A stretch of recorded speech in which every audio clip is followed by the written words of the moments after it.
കാത്തിരുന്ന പൂരം കാലം കടന്നെത്തുമ്പോൾ മേള ആസ്വാദകരും ആവേശത്തിലാണ്. വാദ്യവിരുന്നേകുന്ന പാറമേക്കാവിന്റെ ഇലഞ്ഞിത്തറ മേളത്തിനും തിരുവമ്പാടിയുടെ മടത്തിൽ വരവ് പഞ്ചവാദ്യത്തിനുമായി കാതോർത്തിരിക്കുകയാണ് ഏവരും.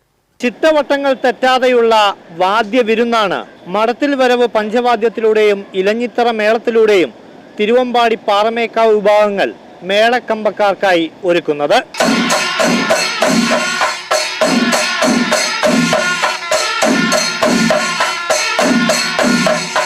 വടക്കുംനാഥന്റെ തിരുമുറ്റത്ത് തണൽ വിരിച്ചു നിൽക്കുന്ന ഇലഞ്ഞിമര ചുവട്ടിലാണ് ലോകോത്തര സിംഹണി എന്ന വിശേഷണമുള്ള ഇലഞ്ഞിത്തറ മേളം അരങ്ങേറുന്നത്. പാറമേക്കാവ് ഭഗവതി ആദ്യം കുടിയിരുന്നത് വടക്കുംനാഥന്റെ ശ്രീമൂലസ്ഥാനത്തെ ഇലഞ്ഞിമര ചുവട്ടിലായിരുന്നുവെന്ന സങ്കല്പത്തിലാണ് പൂരത്തിൽ പാറമേക്കാവിന്റെ പാണ്ടിമേളം വടക്കുംനാഥ ക്ഷേത്ര മതിൽക്കകത്ത് നടക്കുന്നത്. ക്ഷേത്ര മതിൽക്കകത്ത് പാണ്ടിമേളം പതിവില്ലെങ്കിലും പൂരങ്ങളുടെ പൂരത്തിൽ അത് ആചാരമായി ഇന്നും തുടരുന്നു. മേളക്കുലപതി കിഴക്കൂട്ട് അനിയന്മാരാരുടെ പ്രമാണത്തിൽ 100-ൽ പരം മേളക്കാർ ചേർന്ന് പാണ്ടിയുടെ രൗദ്രതാളം കൊട്ടിക്കയറുമ്പോൾ പൂരനഗരി മേളക്കടലായി ആർത്തിരമ്പും. ചെണ്ടപ്പുറത്തെ കാലങ്ങളുടെ കോലുമാറ്റത്തിനായി അക്ഷമയോടെ കാത്തിരിക്കുകയാണ് ഓരോ മേളപ്രേമിയും.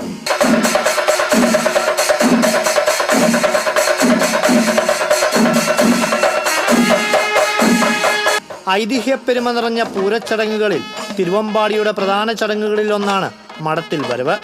നടുവിൽ മടത്തിലെത്തുന്ന തിരുവമ്പാടി ഭഗവതി തിരിച്ച് വടക്കുംനാഥ ക്ഷേത്രത്തിലേക്ക് എഴുന്നള്ളുമ്പോൾ അകമ്പടിയാകുന്നത് പഞ്ചവാദ്യമാണ്.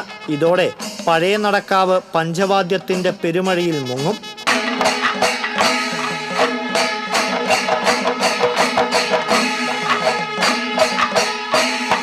പഞ്ചവാദ്യത്തിന്റെ പരിഷ്കരണങ്ങൾക്കും പൂർണ്ണതയിൽ ചിട്ടപ്പെടുത്തുന്നതിനും മടത്തിൽ വരവിലൂടെ പൂരങ്ങളുടെ പൂരം വേദിയായി എന്നതും ശ്രദ്ധേയമാണ്.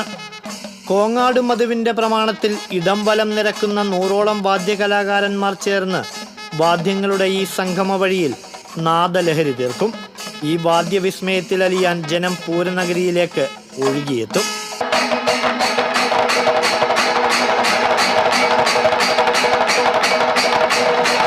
ഒരു പൂരം കൂടി വരവറിയിക്കുമ്പോൾ മേളപ്പെരുക്കത്തിനായുള്ള കാത്തിരിപ്പിലാണ് പൂരനഗരി.